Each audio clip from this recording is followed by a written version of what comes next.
Herkese salam. Gəlin bugün də məşhur markanın yaz kolleksiyasından olan bu gözəl çantasını birlikdə toxuyaq. Əslində toxumaq çox asandır, çünki motivi toxuyan hər kəs bu modeli toxuya bilər. Mənim isə işim bilməyənlər üçün bildiklərimi öyrətməkdir. İplərim hər zaman olduğu kimi hər birimizin dostu toxunma iplərdəndir. Həm iplərimi, həm də aksesuarlarımı oradan əldə etmişəm, siz də əldə edə bilərsiniz. İndi isə gəlin keçək toxumaya. Sehirli halqa yaradıb bir bağlama ilməsi çəkirik. Bağlama ilməsindən sonra daha 2 ilmək çəkərək ilk 2 sütunlu halqamızı yaradırıq. Daha sonra ipimizi milimizin başına dolayıb ikisini bir olmaqla toxuyaraq ikinci 2 sütunlu ilməmizi yaradırıq. Daha sonra üçüncüsünü də eyni qayda ilə yaradıb ilk bağlamamızı edirik. 3 ədəd 2 sütunlu ilmədən sonra 2 boş ilmək çəkirik. Bu bizim artırma ilmələrimizdir. Daha sonra yenidən eyni boşluğa bataraq 4 ədəd də eyni qayda ilə üçlü 2 sütunlu ilmək qrupu yaradırıq və hər birinin ortasında da 2 ilmək buraxırıq.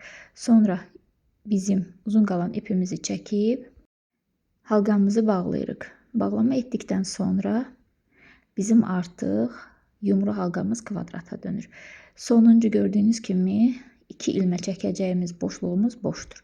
Birləşməni necə edirik? İpimizi milimizin başına dolayırıq və əvvəldə çəkdiyimiz 3 ilməkli ilk ikili sütunumuz var idi. Onun içərisinə batıb ilmək çıxardırıq və mildə olan 3 ilməyi birgə toxuyaraq burada həm bağlama edirik, həm də ikisi arasındakı ikili ilməni yaradırıq. Daha 3 ilmək çəkib ilk 2 sütunlu ilməmizi yaradıb ikinci cərgəmizə keçirik və eyni boşluğa daha 2 ədəd də 2 sütunlu ilmə toxuyuruq və heç bir artırma və ya əskiltmə etmədən növbəti gələn boşluğumuza batırıq. İpimizi milimizin başına dolayıb növbəti gələn boşluğa batıb həmin boşluğun içərisində də 3 ədəd 2 sütunlu ilmə yaratmalıyıq. 2 sütunlu ilmə yaratmaq qaydası sadədir. İpi milin başına dolayıb ikisini bir toxuyuruq. Türklər buna trabzan deyir, bizdə isə 2 sütunlu ilmə adlanır.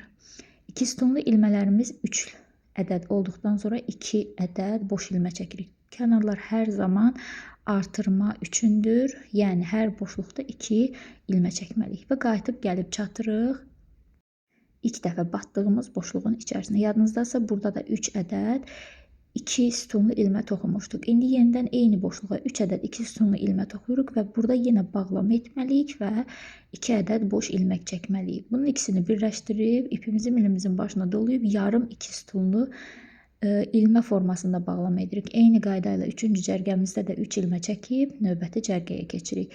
Artıq görürsünüz ki, burada ortada da bir boşluq yaranıb. Biz orada da artıq 3 ədəd 2 sütunlu ilmə yaratmalıyıq. Kənarlar eyni qaydada davam edir. 2 sütunlu ilmələr, sonra 2 boşluq. İndi isə ortadakı boşluğa da heç bir əlavə artırma və ya əskiltmə etmədən batıb 3 ədəd 2 sütunlu ilmə toxuyuruq. Kənarlarda da eyni qayda davam edir. 3 ədəd 2 sütunlu ilmə, 2 ilmə boş ilmə çəkirik və yenidən eyni 3 ədəd 2 sütunlu ilmə. Və mən 17 ədəd motiv toxudum. Onlardan 7-si bir rəng, 12-si isə bir rəngdir. Siz də dediyim kimi istənilən rənglərdə toxuya bilərsiniz. Orijinalında bu qəhvə və krem tonlarındadır. Qulpumuzu birləşdirdikdən sonra artıq çantamız hazırdır. Mən astarla istifadə edəcəm, çünki belə boş sevmirəm. Siz isə istənilən formada istifadə edə bilərsiniz. Fikirlərinizi də bölüşməyi unutmursunuz. Birləşdirmə qaydasını qeyd etmədim, onu da iynə vasitəsilə çox rahat birləşdirə bilərsiniz. Bugünlük bu qədər.